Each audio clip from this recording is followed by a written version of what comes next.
जो असंगठित क्षेत्र का है, जिसकी 10,000 रुपये की मंथली आमदनी है, उसका तो घर का खर्चा नहीं चल रहा, वो कहाँ से स्टॉक मार्केट में इन्वेस्ट करेगा? कि जितनी अनिश्चितता होती है तो लोग फिर गोल्ड खरीदते हैं, और गोल्ड के दाम बढ़ते जा रहे हैं तो उस पर स्पेकुलेशन हो रहा है। अच्छा, गोल्ड के दाम क्यों बढ़ रहे हैं? क्योंकि ये ग्लोबल है। इस समय क्या हुआ है कि लोगों को खतरा लग रहा है कि अमेरिका पता नहीं कब सैंक्शन लगा दे, तो हमारे सेंट्रल बैंक गोल्ड खरीद रहे हैं, तो आरबीआई भी गोल्ड खरीद रहा है, बाकी भी डॉलर कम करने के लिए वो गोल्ड खरीद रहे हैं। जो व्यूज़ के लिए एक्सपर्ट्स बोलते रहते हैं उनसे भी ज़रा सावधान रहिए। किसी का पैसा कोई नहीं लगा रहा है, सब अपना पैसा बचाकर ज्ञान बांट रहे हैं। आज हम आपको एक चेतावनी वाली घंटी बजा देते हैं। जी हाँ, जैसे कि आप हमारे दर्शक हैं, मिडिल क्लास अभी सोना चांदी में निवेश ना करें। आपकी मेहनत की कमाई डूब सकती है, और ये सब हम बराबर जो कह रहे हैं बहुत सोच समझ के कह रहे हैं, रिसर्च के आधार पर कह रहे हैं। आज का भारत जहां महंगाई डराती है, जहां नौकरी अस्थिर है, जहां ईएमआई पीछा नहीं छोड़ती और एक ऐसे चमकदार खबर हर स्क्रीन पर दौड़ती है। सोना रिकॉर्ड ऊंचाई पर, सोना ले लो और अमीर बन जाओ। चांदी ने तोड़ दिए सारे रिकॉर्ड, और यहीं से एक खतरनाक सोच जन्म लेती है। अब नहीं खरीदा तो मौका निकल जाएगा। लेकिन ज़रा रुकिए, आज हम आपको यही समझाएंगे, यही बताएंगे जो विज्ञापन नहीं बताते, जो ज्वेलर्स नहीं बताते, जो व्हाट्सएप यूनिवर्सिटी छुपा कर ले जाती है। क्योंकि मिडिल क्लास के लिए अभी सोना चांदी में पैसा लगाना एक बहुत बड़ा जोखिम है। जी हाँ, सबसे पहले सच को समझिए, रिकॉर्ड के पीछे के डर को जानिए। पिछले 1-1.5 साल में सोना और चांदी इतनी तेज़ी से बढ़े कि लोग इसे सेफेस्ट इन्वेस्टमेंट मान बैठे। लेकिन निवेश की दुनिया में एक पुराना नियम है, जब हर कोई खरीदने की बात करे तो समझिए खतरा पास है। सोना चांदी की कीमतें रिकॉर्ड पर हैं, और इतिहास गवाह है, रिकॉर्ड के बाद अक्सर करेक्शन आता है, मतलब कीमतें गिरती हैं। जी हाँ, मिडिल क्लास की सबसे बड़ी गलती क्या होती है? मिडिल क्लास का निवेश अमीरों जैसा नहीं होता। अमीर लंबा इंतज़ार कर सकता है, घाटा सह सकता है, एक्सपर्ट टीम रख सकता है। मिडिल क्लास सारा पैसा एक साथ लगाता है। इमरजेंसी के लिए वही सेविंग होती है, घाटा झेलने की ताकत नहीं होती। सोना चांदी सबसे ज़्यादा नुकसान करता है। जी हाँ, ये समझिएगा। सेफ इन्वेस्टमेंट का सबसे बड़ा झूठ, लोग कहते हैं सोना तो कभी डूबता नहीं। सवाल, इतने समय में नहीं डूबा। अगर आपने गलत समय पर ख़रीदा तो 2 साल, 3 साल, 5 साल तक आपका पैसा वहीं अटका रह सकता है, और मिडिल क्लास के पास इतना धैर्य अक्सर नहीं होता। तो लोग, आम जनता को ये लगता है कि शेयर मार्केट ऊपर उठ रही तो अर्थव्यवस्था सही है। एक इसकी सच्चाई। दूसरा, पिछले कुछ टाइम सिल्वर और गोल्ड की बहुत बातें हुई हैं, अभी भी कह रहे हैं कि चांदी बहुत ऊपर जा रहा है। इसकी क्या हकीकत है और ये क्या इकोनॉमिक पे असर डालता है? तो देखिए, जो स्टॉक मार्केट है उसमें एक्टिवली जो ट्रेडेड स्क्रिप्ट्स होती हैं वो तो 1,500 के करीब होती हैं, है ना। वो जो 6,000 हमारी जो बड़ी इकाइयाँ वो भी नहीं पूरी तरह से एक है ना, और जो स्मॉल और मिडिल सेक्टर जिसमें 6 लाख हैं वो तो है ही नहीं, और माइक्रो सेक्टर जो 6.5 करोड़ है वो तो बिल्कुल ही नहीं है। तो मतलब 7 करोड़ जो हमारी इकाइयाँ प्रोडक्शन में हैं उसमें से 1,500 का ये रिप्रेजेंटेट करता है ना। और क्योंकि संघर्ष क्षेत्र बढ़त पे है, और संघर्ष क्षेत्र तो इसलिए वहाँ पे स्टॉक मार्केट में बढ़त है। फिर दूसरा, लोगों को कहाँ पे इन्वेस्ट करें, क्योंकि बैंक में जो इंटरेस्ट रेट है वो कम हो गया है, तो इसलिए वो भी पैसा वहाँ चला जाता है। तो इस वजह से स्टॉक मार्केट पिछले 3 साल में वो काफ़ी बढ़त पे आया हुआ है, काफ़ी स्ट्रॉन्ग रहा है, क्योंकि लोगों के पास ऑल्टरनेट इन्वेस्टमेंट के सोर्सेज नहीं है वगैरह। तो ये सिर्फ ये 1,500 इकाइयों को रिप्रेजेंट करता है, ये गिरते हुए असंगठित क्षेत्र को रिप्रेजेंट नहीं करता। जो स्मॉल स्केल सेक्टर की परेशानियाँ उसको नहीं रिप्रेजेंट करता है ना। और इसमें निवेश इन्वेस्टमेंट कितने लोग करते हैं? ज़्यादा 8-9 करोड़ के डीमैट अकाउंट हैं, है ना। तो 8-9 करोड़ तो 150 करोड़ में से आप देख लीजिए वो तो 2.5-3% हैं। ये 2.5-3% कौन है?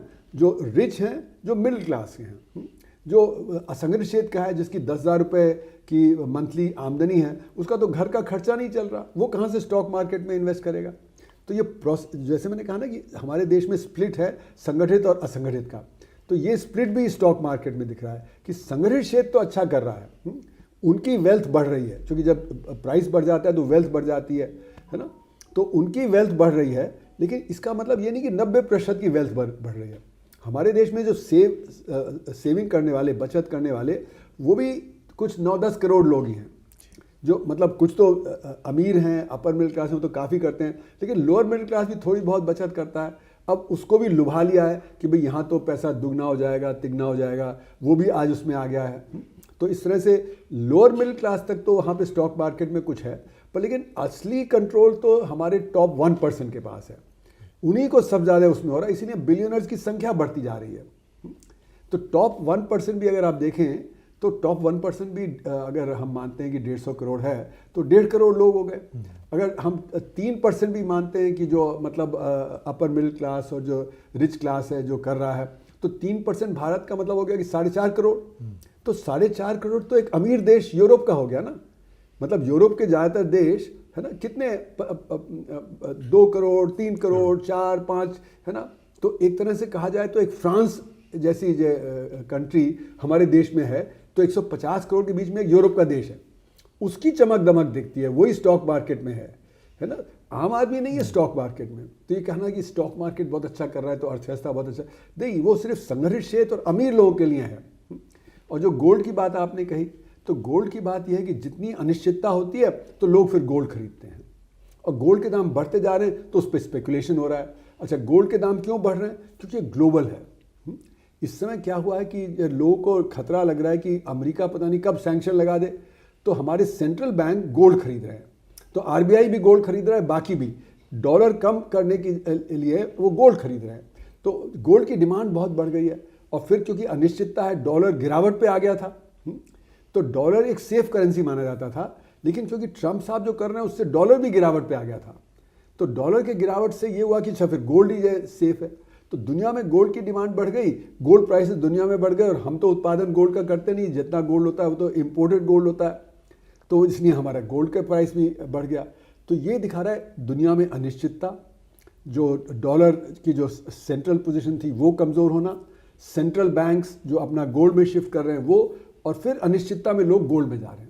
जी हाँ, चांदी का जाल भी समझ लीजिए। 2024-2025 में चांदी ने 120 से 160% तक रिटर्न दिया।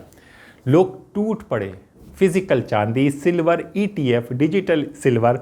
लेकिन फिर क्या हुआ? जैसे ही बड़े निवेशकों ने मुनाफा निकाला, कीमतें हिली। छोटे निवेशक ऊपर खरीद कर नीचे फंस गए। यही क्लासिक फोमो ट्रैप था। जी हाँ, फिजिकल गोल्ड की सच्चाई को जान लीजिए। मान लीजिए आपके पास 5 लाख का सोना खरीदा है, अब जोड़िए 3 से 10% मेकिंग चार्ज, 3% GST, लॉकर का खर्च, बेचते वक्त कटौती। मतलब ब्रेक इवन तक पहुंचने के लिए कीमत को काफ़ी ऊपर जाना होगा, और अगर बाजार गिरा तो नुकसान 2 गुना चुकता है। आजकल अगर कहा जाए तो किसी भी एक्सपर्ट के पास कोई भी ज्ञान नहीं है, लेकिन जो कहा जाता है फाइनेंशियल प्लानर की राय ये होती है, रिकॉर्ड लेवल पर लमसम निवेश मिडिल क्लास के लिए खतरनाक होता है। कमोडिटी एनालिस्ट कहते हैं तेज़ी के बाद प्रॉफिट बुकिंग निश्चित होती है। छोटे निवेशकों को सबसे ज़्यादा चोट लगती है। क्यों अभी जोखिम ज़्यादा है, इसको समझिए। कीमतें पहले से बहुत ऊपर हैं, वैश्विक अनिश्चितता बनी हुई है, डॉलर, ब्याज दर, जियोपॉलिटिक्स। बड़े खिलाड़ी निकलने की तैयारी में हैं, और मिडिल क्लास हमेशा आखिरी में एंट्री लेता है। डिजिटल गोल्ड और ETF, क्या ये सुरक्षित है? सच है ये है, डिजिटल गोल्ड और ETF फिजिकल से बेहतर है, लेकिन मार्केट रिस्क वहाँ भी है। तो दोस्तों, अगर आप एक साथ बड़ा अमाउंट डालते हैं तो जोखिम वही रहता है। और सबसे खतरनाक सोच सोना है, कभी नुकसान नहीं होगा। यही सोच 1990, 2008, 2012 के दौर में भी थी, लोगों को फंसाती रही। निवेश में कभी नहीं सबसे खतरनाक शब्द है। तो मिडिल क्लास क्या करे? जी हाँ, इमरजेंसी फंड पहले, कर्ज से बाहर निकाले, SIP स्टाइल निवेश करे। अगर करना ही है, लंबी अवधि की सोचे। क्या ना करे ये भी समझ लीजिए। रिकॉर्ड कीमत पर लमसम निवेश, शादी, इमरजेंसी का पैसा लगाना, अफवाहों में आना, अभी नहीं तो कभी नहीं वाली सोच। याद रखिए, सोना खाना नहीं देता, ये ना नौकरी देता है, ना कैश फ्लो, ना EMI भरता है। ये सिर्फ वैल्यू स्टोर करता है, और वो भी लंबे समय में। तो समझिए, अगर आप मिडिल क्लास हैं, अगर आपकी कमाई सीमित है, अगर आपकी सेविंग ही आपकी ताकत है तो रिकॉर्ड पर खड़े सोना चांदी में कभी कूदना समझदारी नहीं है। जुआ चमक देखकर नहीं, तथ्य देखकर निवेश करें, क्योंकि मेहनत की कमाई दोबारा नहीं बनती। जी हाँ, निवेश में धैर्य अमीर बनाता है, जल्दबाजी मिडिल क्लास को कमज़ोर करती है।